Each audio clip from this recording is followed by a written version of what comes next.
And remember, the reason you're selling these products is because you knew that there were people already raising their hands saying, I'm interested in that. So we've like reverse engineered demand.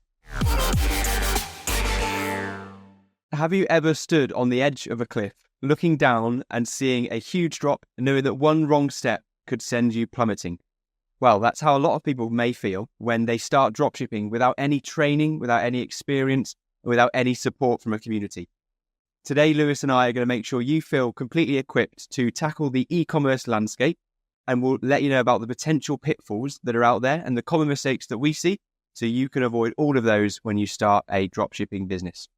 We've had emails in related to this question, so one particularly from Raheem. So if you as well have had that conversation with yourself, if you've had those thoughts, whether you might make a mistake, well, today's episode, by the end of it, you'll know the common mistakes that we see, so you can avoid all of those and achieve all of your goals with an e-commerce business.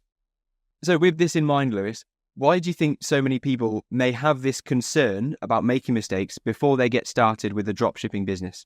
Yeah, well, it is a fear that many entrepreneurs make, especially if you're a first-time entrepreneur and you haven't been through this before. You know, setting up any business involves learning from mistakes as you go. It's just part of being in business. That is part of the journey. You have to know that there will be bumps in the road ahead, and you have to be ready and willing to embrace those bumps as you get to them. The smart entrepreneurs, though, do something where they learn from other people's mistakes and errors before them. They don't go into it thinking that they have to reinvent the wheel from the outset. They realize that there are probably people out there who've made the same costly mistakes that I'm afraid of making. So how can I get around them? How can I avoid those types of mistakes when I go through it the first time? Now, of course, there will still be mistakes you'll make. You have to accept that in business. But often people who have their businesses up and running and have started will get to a point. So say, for example, you have already launched and you are up and running already. You might get to a point where you realize that to get to the next level, to scale up, you need to get around like-minded people. You can't, continue to operate on a desert island on your own as a lone ranger. And often if you're not surrounded by other people who are operating their businesses in the same country as you, the same environment as you're in, then it can start to feel like a bit of a lonely path. And you can start to fear that there might be challenges ahead that you won't have anybody to ask who's in your same shoes when you get to that point. So I think those are the reasons, whether you're just starting out and it's like, I'm afraid of what I don't yet know, or if you're already up and running and you think, I know that there will be more challenges ahead and I need to get around other people who can foresee those challenges and help me because they've already overcome them. Those are kind of the two, I think, areas where this episode will be most impactful today. So if you fall into one of those two camps, then I think this should be a really valuable episode for you. Absolutely. And I remember falling into those two camps, or one of those camps, when I first started. It was a bit lonely because I didn't have anyone around me to ask for help or ask for their experiences within dropshipping. So I went out alone, and then those fears started to come about what if I make a huge mistake? And I've got nobody to ask about whether I'm making a mistake already. And so I made plenty of mistakes and I didn't have people to ask until I joined a community. But they say that men learn from their mistakes and wise men learn from other people's mistakes. So that's the aim of this episode then, Lewis. We're going to talk about the mistakes that we see most frequently and guard you off people listening to avoid those mistakes as well. So let's kick things off straight in, Lewis. What do you think some of the most common mistakes that you see new dropshipping business owners make?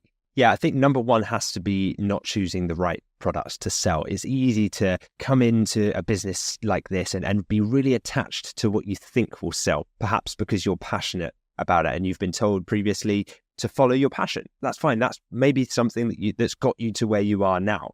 But say you thought, okay, I'm going to go into this market and I know what I'm going to sell already. You could, in theory, go out to your high street and start asking people if they want to buy the thing that you're considering selling. But imagine how limiting that's going to be, just relying on kind of one-to-one interactions and on the hope that you can put a product that you think will be popular in front of them and get them to buy it. It's going to be very difficult, an uphill battle. It'll take you years to get any real traction. But we lay out 9 different UK-specific data analysis strategies. So these are things that we've used personally to validate the success of products and niches that will work within the UK market, so that when you start, you know that you'll have supplier availability, you'll have product demand, you'll have a nice, consistent and stable brand, you'll have abundance of different marketing channels that you can go down. You'll have pricing stability. So you know that it won't just be a race to the bottom to be the cheapest retailer out there. So all of these things we teach you step by step in over the shoulder tutorials of how to actually run through that, so that at the end, once you've done your research, you've whittled down your list of potential ideas, and you land on selling a certain item or a certain subset of a niche group of items, you now know that people are searching for those, and you can serve your ads to those people, right? So rather than going down to your local high street and saying, hey, do you want to buy one of my products that I think will be really popular? You now kind of sit back, and your marketing system allows people to raise their hand and say, I'm interested in that. And remember, the reason you're selling these products is because you knew that there were people already raising their hand saying, I'm interested in that. So we've like reverse engineered demand. Now, this seems really simple, but you would be amazed by how many entrepreneurs just fail to register this concept when they first start, and they just are set and fixated, and it's like tunnel vision on the thing that they are passionate about. And as you know, if you've listened to this podcast before, is get passionate about the business that's making you tens of thousands of pounds in profit per month. You don't necessarily have to be passionate about the product you're selling specifically, because eventually you won't really even be involved in the interaction with the product within the business. You might be managing a couple of virtual assistants who do all of that stuff. Your passion can be the business and growing the actual business itself, and the freedom that gives you as an entrepreneur in terms of lifestyle and financial and time freedom. So the next thing that people do is they will often ignore the marketing performance that they're getting. So whatever it is that you land on, and there are tens of thousands of niches out there, right? The different product categories, options that you could decide on. And once you've validated those using the data, as I said, you can be really confident that that's going to work from the outset because we've put it through the criteria. So there's very little guesswork remaining. But something that I explain to our members is that if you are marketing product and for some reason they're not selling, then don't just ignore the performance of those campaigns. That's telling you, that's giving you a clue into the mindset of your market, the people who will become your customers. Maybe they're not resonating with the first few suppliers or brands that you've signed. That's totally fine, and that's normal. You'll find that when you sign 10 suppliers, 2 of them or 20% of them will yield 80% of the results. It's the Pareto principle, and it's something that shows up again and again in not just e-commerce, but all walks of life. So that's why I explain to our members, it's really easy to then become passionate about the business once it's making you tens of thousands of profit per month, and it enables you to live from anywhere on the planet and operate your business from a laptop, have complete time freedom, location independence, secure your financial future. That's the thing that I become passionate about. You don't necessarily need to be a product expert, so I wouldn't fall into that trap either. Yeah, and it's easy to become passionate once you're up and running, making sales, and you're focusing on really scaling the business and living life on your own terms.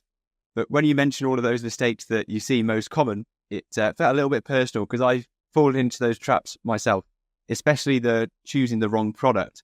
That's a big one. And it was the first mistake I made. I rushed into choosing a product.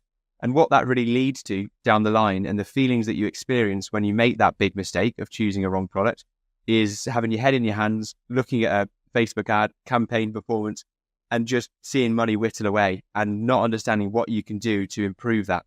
So, and you don't notice that when you're making the mistake. When you rush into a product choice, it looks like you might be making the right call. It's only down the line when you start running ads, as I did, you realize that to choose a product that's correct is such a big decision that you need to get it right, and you need to do it as you do, Lewis, and how you teach, which is based on the data.